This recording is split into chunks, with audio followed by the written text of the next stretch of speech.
चे प्रॉडक्ट जे आहेत ते कशावरती वापरलं? मी कंपनी आजमावायसाठी बंजर जमीनमध्ये केळी लावली.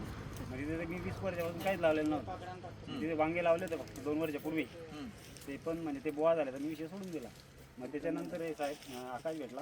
आकाश भाऊ म्हणे की बुवा तुम्ही आमच्या कंपनीचं हे वापरून बघा. मग त्यांना फक्त आजमावायसाठी मी त्या 3,500 म्हणजे केळी आता लागवड केली. ते त्याच्यात म्हणजे त्याच्यात मी शेणखत टाकलेलं नाही. म्हणजे 20 वर्षापासून त्यात काहीच नव्हतं.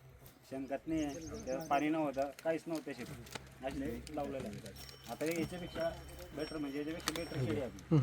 जास्त म्हणजे भारीच एकदम. बरं, फवारणी केली का ड्रीप मध्ये वापरलेलं साहेब? आपण फवारणी पण केली, ड्रीप पण केली. फवारणी मध्ये पण वापरलेलं, ड्रीप मध्ये पण वापरलेलं आहे. जर तुम्ही जर तुमच्या शब्दात या जे आज आपले जे शेतकरी बांधव आहे यांना काही संदेश द्यायचा म्हटलं तर कसा द्याल साहेब? संदेश द्यायचा म्हणजे एकच किंवा तुम्ही जे काय सांगतो ते फॉलो केलं खर्च लागेल. पहिला मुद्दा तर घाबरलो तुम्हाला खर्चाला. जेव्हा तुम्ही आले बसवीला आले तुम्ही तेव्हा आपण पोगी भरणी केली होती. ते वडिलांच्या मिस्टेकमुळे तर काय झालं होतं ते त्या खर्चाच्या मी घाबरून गेलो होतो. मध्यंतरी मी बंद करून टाकलं होतं.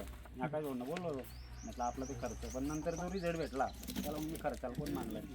आणि आपण जो इतर खर्च करणार होतो त्याच्यापेक्षा कमी होता. म्हणजे दादाने खूप मोठा कानमंत्र आपल्याला दिलेला आहे. काय?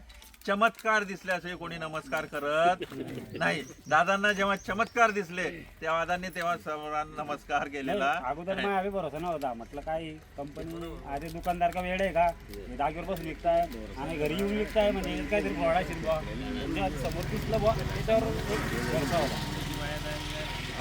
धन्यवाद दादा.